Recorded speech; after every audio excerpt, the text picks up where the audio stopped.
Classes में आज हम लोग पढ़ने वाले हैं यहाँ पर इकोलॉजी में। हम लोग कंटिन्यूअस लेक्चर ले रहे हैं। तो अभी आज ये हमारा तीसरा लेक्चर है। अभी तक हमने 2 लेक्चर इसमें कंप्लीट किए हुए हैं। जो लोग पहले से पढ़ रहे हैं उनको इस लेक्चर का वेट भी है। मुझे लग रहा है कि इसका जो आपके व्यूज़, आपके कमेंट्स हैं वो मुझे बताते हैं कि आप लोग इसमें काफ़ी इंटरेस्ट ले रहे हैं। और कई लोगों की जो ग्रुप पर भी मैसेजेस आते हैं या फिर हमें सोशल मीडिया के जो अदर प्लेटफॉर्म है तो उनसे भी जो मैसेज आते हैं उनसे पता चलता है कि आप क्या पढ़ना चाह रहे हैं। हमने इसमें इसका जो थर्ड पार्ट है अभी आज शुरू किया है। ये टाइप्स ऑफ इकोसिस्टम हम लोग पढ़ रहे थे। पहला हमने जो पढ़ा था वो टेरेस्ट्रियल इकोसिस्टम पढ़ लिया था, स्थलीय पारितंत्र। आज हम लोग इसका जो है वो एक्वेटिक इकोसिस्टम पढ़ने वाले हैं, जलीय पारितंत्र। तो जलीय पारिस्थितिकी तंत्र ये टाइप्स में ही है। आज इनसे भी क्वेश्चंस लिमिटेड ही होंगे, लेकिन आपके चूँकि आप जब तक एक इकोसिस्टम का पूरा सिलेबस नहीं समझेंगे तब तक आप पढ़ नहीं पाएंगे। तो यहाँ से जितने आपके क्वेश्चन आएंगे मैं उनको बताऊंगा बीच बीच से, लेकिन ये है कि इनकी जो डेप्थ है अभी इनको आगे के वीडियोस में और लेके आगे बढ़ना होगा। तो आइए शुरू करते हैं, फटाफट देखते हैं कौन कौन से फैक्टर ऐसे हैं जो एक्वेटिक सिस्टम को पर प्रभाव अपना डालते हैं। जो लोग नए हैं हमारे चैनल पे, दोस्तों आप चैनल को सब्सक्राइब कर लें, क्योंकि हमारे जो वीडियोज़ हैं वो कंटिन्यूअस अपडेट होते हैं। वो कभी हिस्ट्री में, कभी पॉलिटी में और कभी ज्योग्राफी में। तो इन सब के जो लिंक हैं आपको इसके डिस्क्रिप्शन बॉक्स में मिल जाएगा। तो आइए देखिए, इसमें देखते हैं एक्वेटिक सिस्टम पे कौन कौन से फैक्टर हैं जो प्रभाव अपना डालते हैं। तो सबसे पहला है टेम्परेचर। जितना भी जलीय जीव होता है वो बहुत सुभेद्य होता है तापमान को लेकर के, क्योंकि अगर थोड़ा भी तापमान घटता है या बढ़ता है तो वहाँ के जलीय जीवन का जो जिसका जलीय जीवन है वो प्रभावित हो जाता है। तो इसीलिए टेम्परेचर का बहुत असर पड़ता है। आप जानते हैं कि इक्वेटोरियल रीजन में जो इकोसिस्टम डेवलप होगा वो जैसे जैसे टुवर्ड्स पोल जाएंगे वो इकोसिस्टम चेंज होता जाएगा। उसी हिसाब से उनके जीव जंतु भी अलग होंगे, उनका रहन सहन अलग होगा और उन पर पड़ने वाले जो प्रभाव हैं वो भी अलग अलग ही होंगे। तो जब भी आप इसको पढ़ें पूरा ग्लोब के रेफरेंस में पर टेम्परेचर को देखें। और उस टेम्परेचर का इफेक्ट अगर आपको सबसे ज़्यादा देखना हो तो ग्लोबल वार्मिंग का जो कॉन्सेप्ट आता है आप उसमें देखें कि ग्लोबल वार्मिंग की वजह से कितना इकोसिस्टम अफेक्टेड हो रहा है। तो ग्लोबल वार्मिंग सीधे सीधे टेम्परेचर का ही एक फैक्टर बनता है। आइए देखते हैं दूसरा, सनलाइट। सनलाइट में एक सबसे इम्पॉर्टेंट बात क्या है कि जब भी आप एक सी लेवल, अगर आप मान लीजिए सी लेवल देख रहे हैं, ये लैंड पार्ट है, यहाँ पर ये वाटर बॉडी है, तो इस एरिया में जो 200 मीटर तक का गहरा एरिया होता है, अप टू 200 मीटर, इसको बोलते हैं फोटिक जोन। फोटिक जोन, इसको यानी कि फोटिक जोन क्या होता है? ये होता है प्रकाशिक मंडल। प्रकाशिक मंडल, फोटिक जोन। तो जो 200 मीटर का जो समुद्र तल है, सी लेवल है, सी लेवल से 200 मीटर तक का जो एरिया है वो क्या कहलाता है? प्रकाशिक मंडल। तो यहाँ अप टू 200 मीटर है गहराई में, डेप्थ में अप टू 200 मीटर का जो फोटिक जोन है, उस फोटिक जोन में मैक्सिमम जो आपके ये इकोसिस्टम है वो पाए जाते हैं। इसके नीचे भी मिलते हैं, लेकिन एक्चुअली इसमें जो आपके फाइटोप्लैंक्टन है या जू प्लैंक्टन है वो इसमें मिलते हैं। तो इनमें जो प्राइमरी प्रोडक्शन है इकोसिस्टम का वो ज़्यादा होता है। तो सनलाइट प्रभाव कैसे डालता है? क्योंकि 200 मीटर के क्षेत्र तक इसकी जो सनलाइट की रेज हैं वो पहुंच पाती हैं। तो इनमें जो क्रियाएं होती हैं, चाहे वो श्वसन की हों, ब्रीदिंग की हों, या फिर वहाँ पर उत्पादन की हों, जो अपचय उपापचय की जो क्रियाएं हैं, तो ये क्रियाएं जो हैं वो किसके जरिए संपादित होती हैं? सनलाइट के जरिए। तो सनलाइट का प्रभाव जब सनलाइट इनको मिलता है तो उनकी जो प्रोडक्टिविटी है वो बढ़ती है। अगर इस पर एक लेयर पूरी जम जाए, इसका न्यूट्रिशनल लेवल हाई हो जाए, जिसको बोलते हैं सुपोषण, यानी कि इस पर एक लेवल में इतने ज़्यादा सैलिनिटी आ जाए या इतने ज़्यादा शैवाल हो जाएं जिससे कि वहाँ पर सूर्य का प्रकाश न पहुँच पाए। तो सूर्य का प्रकाश न पहुँचने पाने की वजह से होगा क्या कि जो इस फोटिक जोन में जीव जंतु हैं उनका जो जीवन है वो प्रभावित होगा। अब इसको ऐसे समझें कि अगर मान लीजिए सी लेवल पर तेल फैल जाता है तो भी वो क्या होगा, ऊपर का एक लेवल नीचे के जानवरों को वो इफेक्ट डालेगा। इसी तरीके से अगर शैवाल ऊपर फैल जाएं तो भी नीचे सनलाइट कम जाएगी। अगर ज़्यादा पॉल्यूटेड मटेरियल आ जाएं तो भी, प्लास्टिक जैसे है, प्लास्टिक ऊपर अगर ज़्यादा फैलती है तो क्या होगा, उसके नीचे का जो एरिया है तो उनको सनलाइट कम मिलेगा और वहाँ का जो इकोसिस्टम है वो डिस्टर्ब होगा। तो ये फैक्टर है। हमें अगर इकोसिस्टम को, इस एक्वेटिक इकोसिस्टम को बचाना है तो हमें ध्यान किसका रखना होगा? तापमान का। दूसरा ध्यान रखना होगा सूर्य का प्रकाश पहुंच रहा है कि नहीं पहुंच रहा है। जो इसका 200 मीटर के नीचे का जोन होता है वो अप्रकाशिक जोन होता है, अफोटिक जोन होता है। तो उसमें भी जीव जंतु होते हैं, लेकिन उसमें जो उत्पादन होता है उसमें सनलाइट का की है जो भूमिका है वो कम होती है, बल्कि जो और पार्टिकल्स हैं तो उनमें केमिकल रिएक्शंस के जरिए उनकी होते हैं। तो दोस्तों इसको लोग थोड़ा सा समझे यहाँ पे। आइए आगे चलते हैं, फिर समझते हैं। इकोसिस्टम में बहुत कुछ पढ़ना है, अपने आप में एक चैप्टर है ये, बहुत हल्के में मत लीजिए। तो सारी बातें धीरे धीरे समझ में आएंगी। आइए चलते हैं सैलिनिटी। सैलिनिटी का मतलब केवल नमक ही नहीं है। सैलिनिटी का मतलब एक जितने भी सॉलिड पार्ट जितने भी मिले होते हैं आपके वाटर बॉडी में वो सभी एक सैलिनिटी होते हैं, लवणता। तो ये लवणता कितनी है ये वहाँ की पारिस्थितिक उत्पादकता पर असर डालती है। अधिक लवणता है, कम लवणता है, अगर ज़्यादा सैलिनिटी हो गई तो वहाँ का जो इकोसिस्टम है वो अफेक्टेड होगा। क्यों? क्योंकि उसको जो उसके पोषक तत्व हैं वो प्रभावित होंगे, जलीय जीव उसी हिसाब से प्रभावित होंगे। तो सैलिनिटी मेंटेन, यानी कि अगर ज़्यादा वाटर पॉल्यूटेड होगा तो उसकी सैलिनिटी भी बढ़ जाएगी वहाँ पर। तो सैलिनिटी भी पूरा अपना इफेक्ट डालती है। चौथा क्या है? Dissolve oxygen. अगर एक फ्रेश वाटर देखा जाए, ताज़ा जल देखा जाए, तो फ्रेश वाटर में लगभग 14.6 मिलीग्राम पर लीटर ऑक्सीजन होनी चाहिए, O2। ठीक है, कितना? 14.6 मिलीग्राम पर लीटर ऑक्सीजन अवेलेबल होनी चाहिए। लेकिन ये फ्रेश वाटर में, लेकिन होता क्या है कि जब ये फ्रेश वाटर तो रह नहीं जाएगा, क्योंकि कहीं का भी एक्वेटिक सिस्टम, ये एक्वेटिक सिस्टम का मतलब मैंने कल आपको एक बार ग्राफ में बताया था कि क्या क्या चीज़ें आएंगी। मरीन भी आएगा, यानी कि ओपन सी भी आएगा, कोरल रीफ भी आएगा, और इसमें एस्चुअरीज, वेटलैंड्स, मैनग्रोव, जो आपके लेक्स हैं, रिवर्स हैं, वो सभी की बात मैं कर रहा हूँ। केवल इसको आप ओशन से लेके ना चलें। तो जो फ्रेश वाटर में है इतना ऑक्सीजन है मिला हुआ है, इसमें अगर पोल्यूशन लेवल बढ़ेगा, ठीक है, इसमें अदर जो पार्टिकल्स बढ़ेंगे तो क्या होगा? ये जो फ्रेश वाटर है ये पोल्यूटेड हो जाएगा, ऑक्सीजन जो है वो उसमें कम हो जाएगा। और वैसे भी आप जानते हैं कि जो लैंड पार्ट होता है और जो वाटर बॉडी होती है, अगर लैंड के पार्ट में देखें तो यहाँ पर जो ऑक्सीजन मिलती है उससे लगभग यहाँ पर 150 गुना कम ऑक्सीजन होती है। क्यों? क्योंकि यहाँ पर तो गैसों का आवरण है ना, और यहाँ पर जो जल में घुली हुई ऑक्सीजन है वही अवेलेबल है। तो ये है डिजॉल्व ऑक्सीजन। कैसा है ये? जल में घुली हुई ऑक्सीजन कितनी होनी चाहिए? 14.6 मिलीग्राम पर लीटर होनी चाहिए। लेकिन अगर ये घटती बढ़ती है तो आप जानते हैं कि जलीय जंतुओं को जो ऑक्सीजन मिलती है वो इसी जल से ही मिलती है, क्योंकि वो सब लेने के लिए ऊपर नहीं आते, वो उसी जल में ही रहते हैं। तो ऑक्सीजन लेवल का मेंटेन होना एक इकोसिस्टम के मेंटेनेंस के लिए बहुत ज़रूरी है। आइए देखते हैं न्यूट्रिएंट्स। न्यूट्रिएंट्स किसी भी जीवन के लिए, किसी भी पारितंत्र के लिए सब कुछ एक उनकी फूड चेन पर या फूड सिस्टम पर ही डिपेंड करता है। तो वहाँ के न्यूट्रिएंट्स जो उस पर्टिकुलर चीज़ के लिए, चाहे वो आप उसको मछली में ले लें, चाहे वो शैवालों को ले लें, चाहे किसी भी जीव जंतु को, फाइटोप्लैंक्टन, जो प्लैंक्टन, किसी को भी आप ले लें, नेक्टन को, बेंथस को, कोई भी ले लें, तो वो सभी के लिए एक न्यूट्रिएंट्स बहुत बड़ा फैक्टर बनता है कि किस प्रकार से उनका वहाँ पर पारितंत्र बढ़े। तो ये लेकिन ये है कि अगर न्यूट्रिएंट ज़्यादा हो जाए तो सुपोषण की समस्या आ सकती है। उसके प्रभाव हम लोग आगे पढ़ेंगे अभी इसमें आगे कि किस प्रकार से जलीय पारिस्थितिकी तंत्र की समस्याएं क्या हैं। तो हम लोग इसको भी एक चैप्टर ही पढ़ेंगे, क्योंकि हमने पहले में डिस्कस किया हुआ था सिलेबस में कि what are the problems of terrestrial and aquatic ecosystems. तो वो हम लोग आगे स्टडी करेंगे।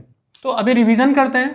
तापमान, लवणता, माफ़ कीजिएगा, सूर्य का प्रकाश, लवणता, जल में घुलित ऑक्सीजन और पोषक तत्व।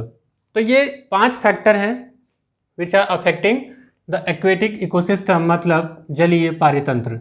तो जलीय पारितंत्र को ये सभी प्रभावित है वो करते हैं। अब इनका सिस्टम समझते हैं कि इनके इकोसिस्टम में एक्चुअली है क्या क्या। एक एक्वेटिक सिस्टम है क्या? हमने आपको बताया ये सब प्रभावित हो रहे हैं, तो वो एक्वेटिक सिस्टम है कहाँ कहाँ, किस फॉर्म में है। एक आता है लैंटिक। ये लैंटिक क्या है? लैंटिक का मतलब हुआ स्थिर जल। आपके यहाँ जो इनलैंड है स्थिर जल। आप देखें लेक्स, जो आपकी झीलें हैं वो कैसी हैं, स्थिर हैं। या फिर आप देखें पॉन्ड्स, ये क्या है, लेंटिक, स्थिर जल, लेक्स, पॉन्ड्स।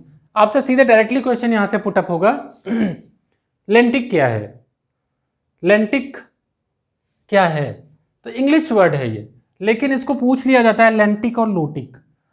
लोटिक क्या है, गतिशील जल, बहता हुआ जल, फ्लोटिंग वाटर, बहता जल। इसमें कौन आएंगे, इसमें आएंगे रिवर्स, नदियां, और क्या आएंगी, जो भी फ्लोटिंग रिवर है, यानी कि जैसे झरना वगैरह, फाउंटेन, तो आप उनको भी लिख सकते हैं, फाउंटेन या झरना, जो भी आप लिख दें। तो एक आपको कॉन्सेप्ट पता हो कि जो फ्रेश वाटर मटेरियल है, फ्रेश वाटर का इकोसिस्टम है, वो कहाँ कहाँ पर है, लेक्स में, पॉन्ड्स में, या फिर रिवर्स में, या फिर फाउंटेन यानी कि झरने में तो लेंटिक लोटिक समझ में आया। अब आप देखिए इसमें से प्रभावित कौन सा होगा, जो आपका लेंटिक है, लेक्स है, पॉन्ड्स है, पर्टिकुलर एरिया में जो इंडस्ट्रियल एक्टिविटी हो रही होंगी, जो डेवलपमेंटल एक्टिविटी हो रही होंगी, जो ह्यूमन इफेक्ट है वो इस पर बहुत ज़्यादा पड़ रहा होगा, क्योंकि ड्रेनेज उनका उस एरिया में आता है और जितनी भी चीज़ें आएंगी उस चीज़ को प्रभावित करेंगे। आप एग्जाम्पल के तौर पे एक तालाब को देख सकते हैं कि तालाब का जल कितना अच्छा होगा, ये निर्भर करेगा उसके आसपास के स्थल पर। तो प्रभावित हो रहा है लेंटिक। दूसरा लोटिक, लोटिक जो है एक्चुअली यही आगे बह करके जाता है ओशन में, जो इतनी रिवर्स हैं हमारी, इनका जो इकोसिस्टम है वो कैसा है। अभी एक एग्जांपल लेते हैं, जो आपके गंगेटिक डॉल्फिन है, डॉल्फिन जो गंगा रिवर में है, तो आप देखें कि इसका संरक्षण पे इसका प्रयास क्यों किया जा रहा है, क्योंकि ये लोटिक जो हमारा इकोसिस्टम है, एक्वेटिक सिस्टम, उसमें ये पाए जाते हैं जो गतिशील जल है, लेकिन हमारी मानवीय गतिविधियों की वजह से वो इतना प्रभावित हुआ है कि वो धीरे धीरे समाप्त होने के कगार पे हैं, तो उनके संरक्षण की आवश्यकता है। ये सब हमें कब पता चलता है, हमने जब इस इकोसिस्टम की स्टडी करी कि क्या फ्रेश वाटर के इकोसिस्टम को भी हम प्रभावित कर रहे हैं। हमारा ध्यान केवल वहीं तो नहीं है कि जहाँ केवल पोल्यूशन है, फ्रेश वाटर में भी ऐसी कौन कौन सी एक्टिविटीज़ हैं जो उस इकोसिस्टम को बर्बाद कर रही। तो हमने टर्म क्या जाना यहाँ पे, लेंटिक लोटिक, ठीक है। आगे चले आप, इसमें फ्रेश वाटर के बाद आएगा मरीन इकोसिस्टम। मरीन इकोसिस्टम क्या है, सागरीय पारिस्थितिक तंत्र। अब सागरीय पारिस्थितिक तंत्र को समझने के लिए उसका स्ट्रक्चर समझिए। देखिए जो सागरीय पारिस्थितिक तंत्र है वो ओपन सी भी हो सकता है, खुला समुद्र। खुला समुद्र का मतलब जैसे आप सागर देखते हो, इसमें क्या क्या मिलेगा, तो आपको इसमें बता दें कि इसमें मिलती हैं बेसिकली 4 चीज़ें। वो क्या क्या हैं, प्लैंकटन, सी ग्रास, समुद्री घास। सबकी हिंदी नहीं, मैं इंग्लिश टर्म इसीलिए यूज़ कर रहा हूँ क्योंकि जनरली ऐसे ही पूछा जाएगा। प्लैंकटन, इसकी कोई हिंदी नहीं। नेक्टन, इसकी भी कोई हिंदी नहीं। बेंथस, इसकी भी कोई हिंदी नहीं। तो आपको देखना है कि ओपन सी में पाए क्या क्या जाते हैं, प्लैंकटन, सी ग्रास, नेक्टन, बेंथस। अब पूछा जाएगा कि ये कौन है और क्या कहाँ पे पाए जाते हैं, तो आइए समझते हैं। प्लैंकटन 2 भागों में पाया जाता है, एक होगा फाइटोप्लैंकटन, क्या बोलेंगे इसको, फाइटोप्लैंकटन। अगर इसको हिंदी में लिखेंगे तो फाइटो प्लैंकटन। और एक होता है जू प्लैंकटन, जू प्लैंकटन, माफ कीजिएगा, जू प्लैंकटन। अब आप देखिए ये जो हमने आपको अभी बताया था फोटिक जोन, फोटिक जोन ये वाटर बॉडी है, ये हमारा लैंड है। ये जो अप टू 2 मीटर का जो सी लेवल है, 200 मीटर का, 2 मीटर नहीं 200 मीटर का, तो जो हमारा ये फोटिक जोन है ये बड़ा इंपॉर्टेंट है। क्यों, ये प्रकाशिक मंडल है ना, यहाँ पर सनलाइट है ना, यहाँ पर सारी चीज़ें न्यूट्रिशनल जो हमारी चीज़ें हैं वो अवेलेबल हैं। तो इस क्षेत्र में हमारा ये प्लैंकटन पाया जाता है।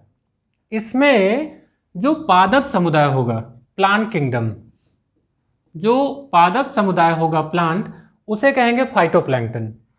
और जो इसमें जंतु समुदाय होगा, हाँ, एनिमल किंगडम, यानी कि जो उसमें जितने जीव जंतु होंगे तो वो उनको क्या बोलेंगे, जूलॉजी, जैसे नाम ही आपको लग रहा है जू प्लैंकटन, तो आप नाम से ही समझ जाओगे कि जो उसमें जीव जंतु के हैं वो पूरे क्या होंगे, जूप्लैंक्टन।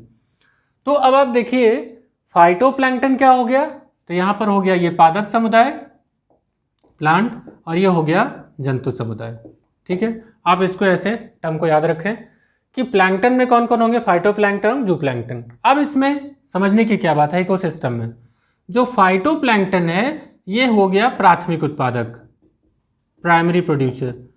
प्राथमिक उत्पादक का मतलब क्या हो गया, ये लेगा सनलाइट। यहाँ पर जो घासें होंगी आप समझिए जैसे धरातल पे होता है वही सागर में, जो यहाँ पर पादप समुदाय है वो सनलाइट से यहाँ के जो न्यूट्रिएंट्स हैं, जो केमिकल रिएक्शन है उनके जरिए क्या करेगा, ये प्राइमरी प्रोडक्शन करेगा, प्राथमिक उत्पादन होगा।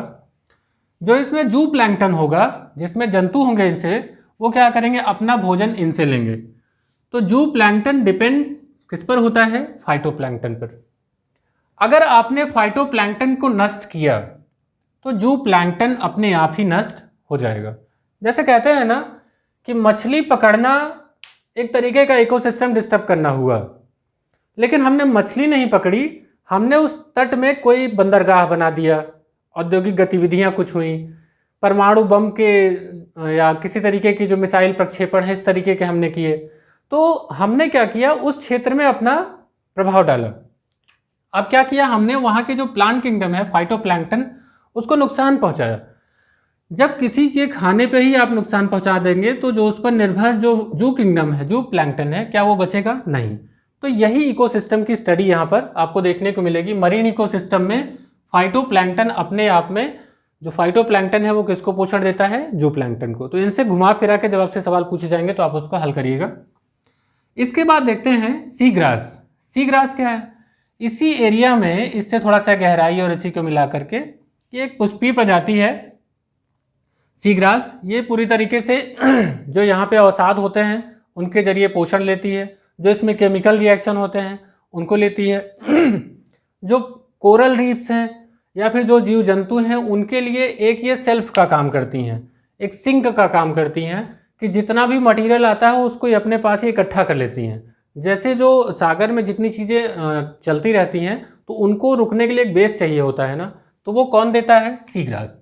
और होता क्या है कि जब इनके जो जितना अवसाद इन पे जमा होगा तो उतना ही जो जंतु समुदाय है वो एक जगह पर इकट्ठा होगा, तो वहाँ पर एक पूरा बायोडाइवर्सिटी बढ़ जाएगी। तो सी ग्रास जो होते हैं वो बायोडाइवर्सिटी बढ़ाते हैं। हम कभी कभी ये क्वेश्चन करते हैं कि बहुत छोटी छोटी चीज़ों को बचाने से क्या होता है। एक्चुअली यही तो इकोसिस्टम है कि हमने सी ग्रास को बचाया तो वहाँ के जितने उस पर आके टिक रहे थे वो आए, वहाँ पर जो बायोडाइवर्सिटी डिपेंड करती है वो भी बची। तो इसीलिए छोटी छोटी बातों को, इसीलिए तो इकोसिस्टम की स्टडी की जा रही है। अब आइए देखते हैं नेक्टन क्या है और बेंथस क्या है। इस क्षेत्र के नीचे का एरिया जो है, एक्चुअली जो यहाँ छोटे छोटे जंतु हैं उनको तो आपने किस में रख दिया, जू प्लैंक्टन में, लेकिन जू प्लैंक्टन में जो बड़े जीव जंतु हो जाते हैं उनको नेक्टन और बेंथस कहते हैं। एक्चुअली ये 200 मीटर की गहराई में, यानी कि काफ़ी गहराई में पाए जाते हैं। जितने भी इसमें कशेरुकी जंतु हैं, लगभग नेक्टन जो होते हैं वो कशेरुकी होते हैं, या जितनी मछलियाँ हैं जैसे वेल वगैरह, छोटी से लेके सभी, छोटी बड़ी सभी मछलियाँ, छोटी बड़ी मछलियाँ, ये सभी क्या होंगी, नेक्टन होंगी। ठीक है, ये सभी नेक्टन होंगी। और जो बेंथस होंगे वो इस क्षेत्र में या सागर तल पर, तो ये क्या होंगे, सतह पर या जो सी फ्लोर है, सी फ्लोर। सी फ्लोर का मतलब जो सागरी तट है, तो सी फ्लोर या सागर तट या फिर जहाँ पर कंकड़ पत्थर होंगे वो ऐसी जगहों पर रहते हैं। इसमें जो बेंथस होते हैं हैं तो दोनों जंतु ही, लेकिन अंतर क्या है, ये बड़ी बड़ी मछलियां हैं, बड़े बड़े जीव हैं और ये छोटे जीवों को खाते हैं। ये जो होते हैं रेंगने वाले ज़्यादातर कीड़े होते हैं, ये क्रीपिंग, तो रेंगने वाले ये होते हैं। दूसरा, ये रहते हैं पत्थरों में, सतहों पर, और इनके ऊपर होती है कठोर त्वचा, जैसे कछुआ को आपने देखा है त्वचा, केकड़ा, तो स्क्रैब, इन सबको अगर आपने देखा है तो वो सब क्या आएंगे, बेंथस में। जैसे कछुआ है, केकड़ा है, इस तरीके के जो स्टारफिश है वो किस में आएंगे, बेंथस में। लेकिन जो नेक्टन है वो बड़ी बड़ी जितनी छोटी बड़ी मछलियां हैं, जितनी कशेरुकी जीव जंतु हैं जो पूरे समुद्र पर राज करती हैं, छोटे जीव जंतुओं को खाते हैं, वो क्या है? नेक्टन है। तो इनसे क्वेश्चन भी पूछे जाते हैं, नेक्टन क्या है, बिन्थस क्या है, इनमें से कौन सा नेक्टन है, प्लैंकटन का जो सिस्टम है। तो आपको ये पूरा समझना होगा। अभी जब इस पर हम क्वेश्चन लेके आएंगे तो आपको ये सारी बातें वहाँ पर मिलेंगी। आइए चलते हैं आगे। इसका जो अगला पार्ट है वो है कोरल रीफ। ओपन सी में ही एक जो हॉट स्पॉट जोन होता है वो होता है coral reef. Actually coral reef को देखें तो पहले इनके बारे में जानते हैं ये क्या है। एक तो ये चूना प्रधान जीव है, चूना प्रधान जीव। आइए इसकी स्थिति जानते हैं, इसकी लोकेशन क्या है, ये कहाँ पाए जाते हैं ये। तो इसकी स्थिति अगर देखें 30 डिग्री नॉर्थ से लेकर के 30 डिग्री साउथ तक। तो ये कहाँ हो गया? अब इसको समझने के लिए ग्लोब पे समझ लेना तुरंत जरूरी है। ग्लोब पे जब भी आप जाएं, यहाँ 0 डिग्री इक्वेटर, 30 डिग्री नॉर्थ में जाएं और 30 डिग्री साउथ में जाएं। तो ये जो एरिया है यही, क्योंकि हमने कहा था कि एरिया किस में आता है? ट्रॉपिक्स में। तो ये किस में आएंगे? उष्णकटिबंधीय में। किस में आएंगे? उष्णकटिबंधीय क्षेत्र में पाए जाते हैं। तो अब आपको ये भूलेगा नहीं कि ये कहाँ पाए जाते हैं, उष्णकटिबंधीय। अब आपके मन में एक सवाल उठना चाहिए कि उष्णकटिबंधीय में पाए जाते होंगे तब तो ये पूरे एरिया में पाए जाते होंगे। नहीं, बहुत सेंसिटिव होते हैं ये। दरअसल इनका जो रहने का है वो तापमान का बहुत बड़ा इन पर फैक्टर आता है, टेम्परेचर का। तो टेम्परेचर इनका कितना होना चाहिए? लगभग 20 से 21 डिग्री टेम्परेचर, 20 से 21 डिग्री सेल्सियस जो टेम्परेचर है वो उसमें ये रहते हैं। अब आप समझिए कोरल रीफ होते क्या हैं तो आप समझ जाएंगे। एक्चुअली कोरल रीफ एक बहुत मुलायम जीव होता है, लेकिन अपने अंदर की एक सेल्फ में वो रहता है, जिसका एक तरफ मुंह जो है वो खुला होता है, और ये जीव जो है इसमें रहता है, इसमें कोरल पॉलिप्स।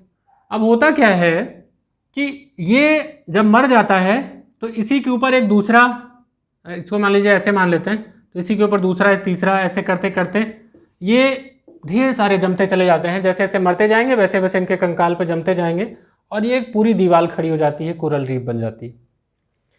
इनमें होता है जूजेंथली।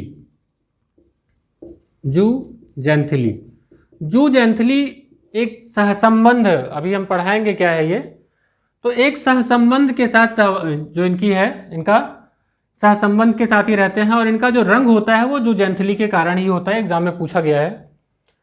होता क्या है कि जैसे जैसे यहाँ पर पोल्यूशन बढ़ेगा, इनमें अवसादों की मात्रा बढ़ेगी समुद्र में, तो वो अवसाद क्या होगा कि आकर के इसके मुंह को इस पर जमेगा और इसका मुंह बंद हो जाएगा। अब इसको जो न्यूट्रिएंट मिल रहे थे बाहर से वो क्या मिलेगा? नहीं। अब ये क्या हो जाएगा? मर जाएगा। इसके मरने को ही कहते हैं कोरल ब्लीचिंग।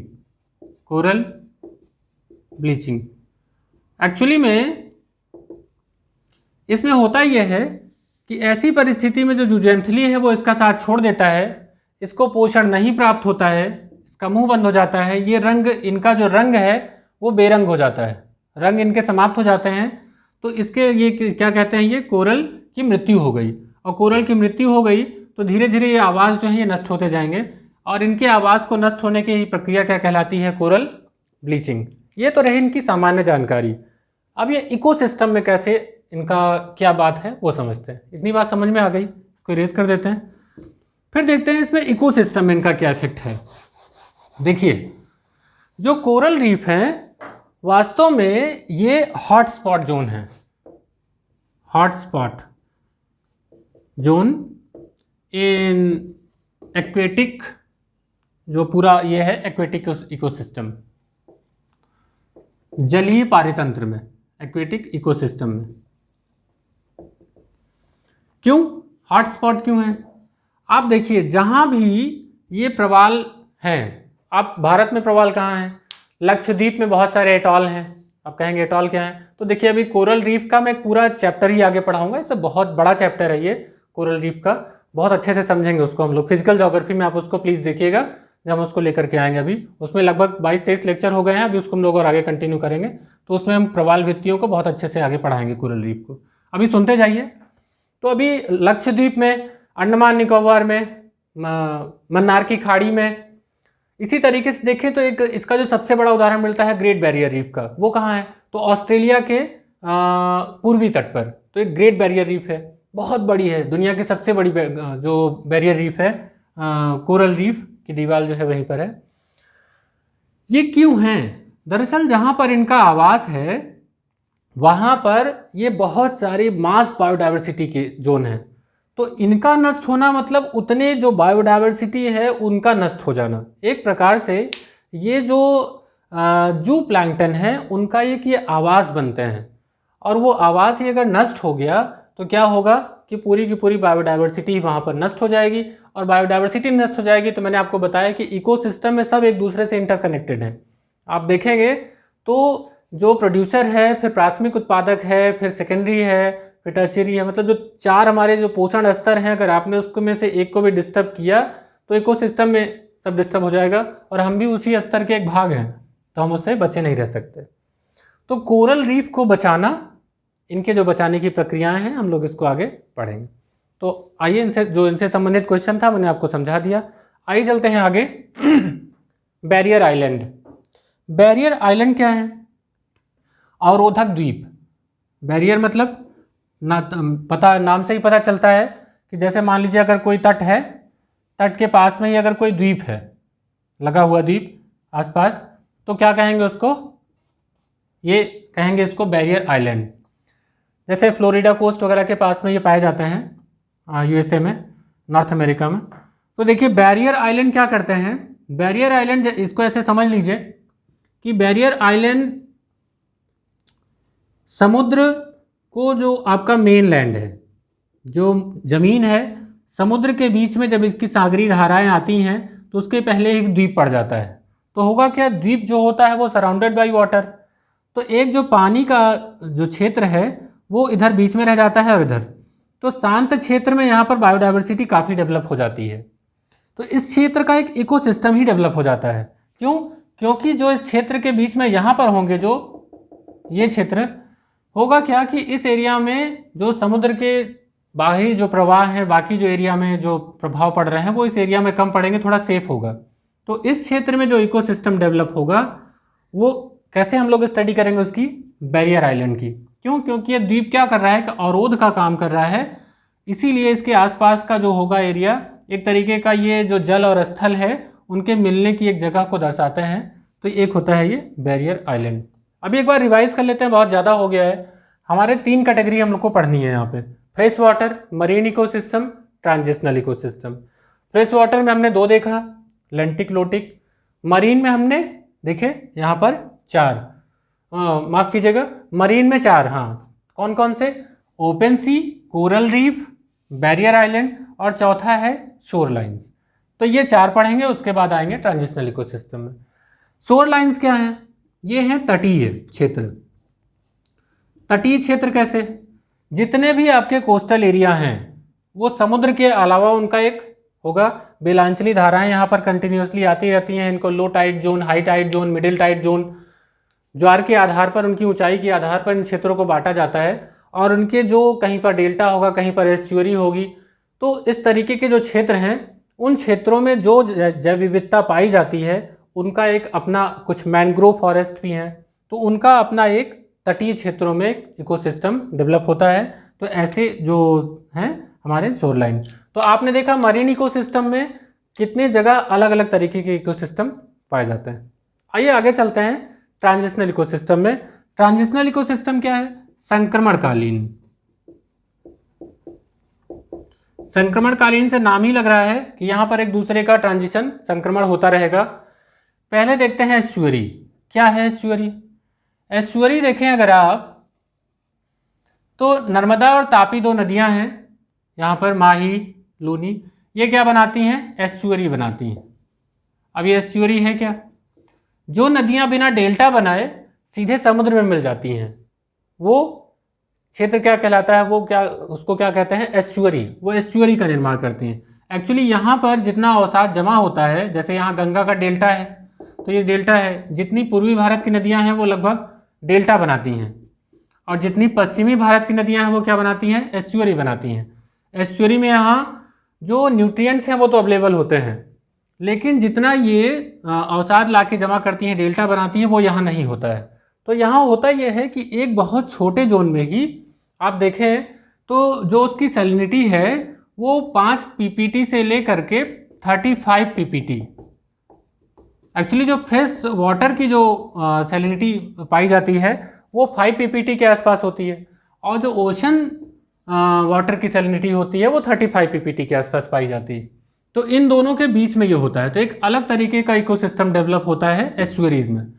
एस्चुअरीज बड़ी इंपॉर्टेंट होती हैं क्योंकि यहाँ पर ज़्यादातर क्षेत्रों में बंदरगाहों का विकास, औद्योगिक क्षेत्रों का, क्योंकि सीधे समुद्र से मिल जाता है ना, और यहाँ पर इनको रिवर मिल जाता है ट्रांसपोर्टेशन के लिए, तो इस क्षेत्र में संक्रमण बहुत ज़्यादा है। तो जो इस क्षेत्र का इकोसिस्टम है वो बहुत ज़्यादा प्रभावित हो रहा, तो इसको बचाने, कैसे बचाया जाए, इसकी स्टडी यहाँ पर हम लोग करते हैं। तो इसमें पहला कौन सा आएगा? एस्चुअरी। इसके अलावा है 2 वेटलैंड और मैनग्रोव, ये अपने आप में पूरे एक लेक्चर हैं। आप जानते हैं कि रामसर कन्वेंशन जो है 1971 का, वो वेटलैंड्स को बचाने के लिए ही है।